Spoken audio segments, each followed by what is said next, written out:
샬롬 로중 읽어주는 제입니다. 오늘은 10월 11일 화요일 로중입니다.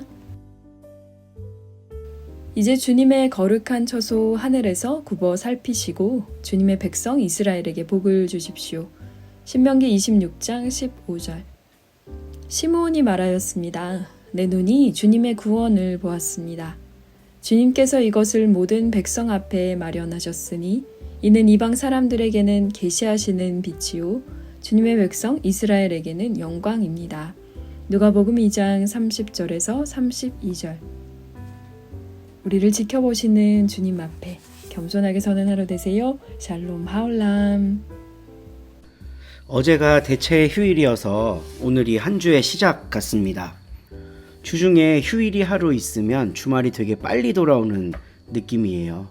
이제 4일만 있으면 또 주말입니다. 이렇게 한 주 한 주 시간을 계속 반복하다 보면 야, 정말 세월이 빠르구나 하는 생각이 들어요. 근데 무언가를 기다리고 있을 때는 참 시간이 느리게 갑니다. 오늘 우리가 함께 읽은 가르침의 본문에서 나오는 시므온이라는 사람은요, 메시아를 기다리고 있는 사람이었어요. 그리고 굉장히 나이가 많은 할아버지였습니다. 긴 세월 동안 메시아를 기다리던 그의 시계는 얼마나 천천히 갔을까, 얼마나 지루했을까 하는 생각을 해봅니다. 근데 그가 예수 그리스도를 만나고, 아직 아기죠. 그 어떤 메시아로서의 증명을 하지 못한 아기의 시기입니다. 그런데 그 아기 예수를 보고 시므온이 이렇게 이야기를 합니다. 내 눈이 주님의 구원을 보았습니다. 주님께서 이것을 모든 백성 앞에서 마련하셨으니 이방 사람들에게는 계시하는 빛이요 주님의 백성 이스라엘에게는 영광입니다. 이분은 예루살렘 성전에서 일하던 사람이었거든요. 그러니까 유대인이었고 유대 종교를 수호하는 사람이었겠죠. 이때 당시에 유대 종교 지도자들이 기다리던 메시아는 어떤 존재였을까요? 이스라엘을 회복시킬 사람, 능력이 있고 영향력 있는 사람, 로마의 통치 질서를 전복시킬 수 있는 사람, 이런 사람을 메시아로 기다리고 있지 않았을까? 근데 그 느린 시계바늘을 참고 견디고 마침내 아기 메시아를 본 시므온이 자신의 평생을 바쳐온 신념을 뛰어넘는 이야기를 합니다. 이방 사람들에게도 빛을 비추어 주시고 이스라엘 사람들에게도 영광을 주시는 메시아를 봤다고 이야기하는 거예요. 이방이나 유대인들이나 새롭게 오실 메시아 앞에서 똑같은 존재라고 고백을 하고 있는 겁니다. 와, 저는 오늘날 한국교회가요, 이 할아버지의 메시지에 귀를 기울여야 된다고 생각을 해요. 메시아는 나의 메시아가 아닌 거예요. 우리 모두의 메시아인 거죠. 내가 미워하고 내가 싫어하고 심지어는 내가 혐오하고 손가락질하던 저들의 메시아이기도 하다는 거예요. 근데 오늘날 교회들은요, 마치 예수는 우리들만의 메시아라고 생각하는 것처럼 행동해요. 우리만 옳고 우리가 하는 일만 정당하고 저것들은 다 틀리고 이렇게 생각하며 살아가고 있다는 거죠. 근데 그 느린 시계바늘을 참고 견뎠던 이 할아버지, 성전에서 일하던 시므온이 아기 예수를 보고 이방 사람들에게도 빛이요 이스라엘에게도 영광이신 분이라고 고백을 했다는 겁니다. 오늘 이 시므온의 고백에 우리가 좀 공감해 봤으면 좋겠어요. 그리고 예수님은 그런 분이구나 생각하면서 오늘 하루를 기도로 여시기를 바랍니다. 오늘 함께 읽을 새한글 성경 본문은 베드로전서 1장이고요. 신혜원 집사님이 낭독해 주십니다. 좋은 하루 되세요. 베드로전서 1장. 베드로입니다. 예수 그리스도님의 사도입니다.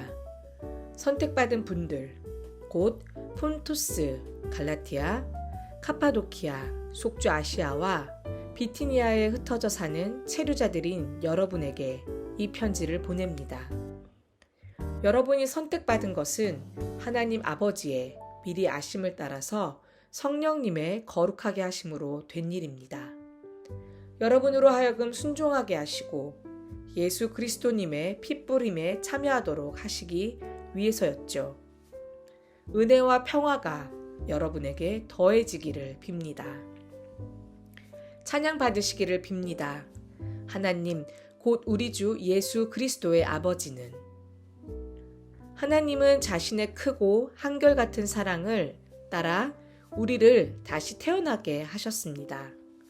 그리하여 우리가 살아있는 희망을 갖게 하셨습니다. 죽은 사람들 가운데서 예수 그리스도님이 부활하심을 통해서요. 또 썩지 않고 더럽혀지지 않고 시들지 않는 상속을 받게 하셨습니다. 그것은 여러분을 위해 하늘에 보존되어 있습니다. 여러분은 하나님이 능력으로 지켜주셔서 믿음을 통해 구원에 이르도록 해주신 분들입니다. 그 구원은 마지막 때에 드러나도록 준비되어 있는 것입니다. 이러한 까닭에 여러분은 기뻐 뜁니다. 아직은 잠깐 동안 여러분이 여러 가지 시련 속에서 슬픔을 당할 수밖에 없지만 말입니다. 시련을 통해 여러분의 믿음을 검증하는 것은 그 믿음을 없어질 금보다 더 귀한 것이 되게 하기 위해서입니다. 또 그 믿음이 불로 정련되어 예수 그리스도님이 나타나실 때에 칭찬과 영광과 명예를 얻게 하기 위해서입니다. 여러분은 뵙지는 못했지만 그리스도님을 사랑합니다. 지금도 뵙지는 못하고 있지만 그분을 믿으며 기뻐 뜁니다. 말로 표현할 수 없는 영광스러운 기쁨으로 그렇게 하고 있습니다. 여러분의 믿음의 결과로 여러분은 영혼의 구원을 받기 때문입니다. 그 구원에 대하여 예언자들이 꼼꼼히 찾아보고 꼼꼼히 헤아려 보았습니다.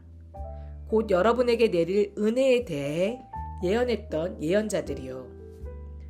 그들은 자기들 안에 계신 그리스도님의 영이 그리스도님에게 닥칠 고난과 그 뒤에 올 영광을 미리 증언하신 내용을 탐구하였습니다.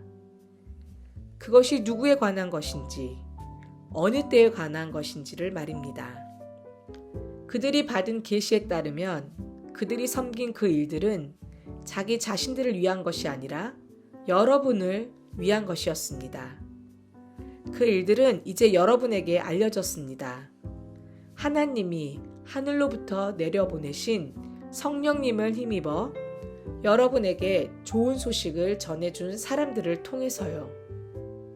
그 일들은 천사들도 몹시 들여다보고 싶어하는 것입니다.